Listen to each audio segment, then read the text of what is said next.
Sindikat narkotika jaringan Bogor, Jawa Barat memiliki cara tersendiri dalam mengemas paket tembakau sintetis hasil produksinya.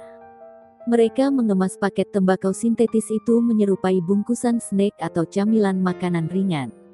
Menurut Yusri, kemasan yang menyerupai snack itu sengaja dibuat sebagai kamuflase. Pasalnya, sindikat narkotika ini menjual tembakau sintetis racikannya melalui media sosial. Sebelumnya, Polres Metro Jakarta Selatan menangkap 9 orang sindikat narkotika jenis tembakau sintetis.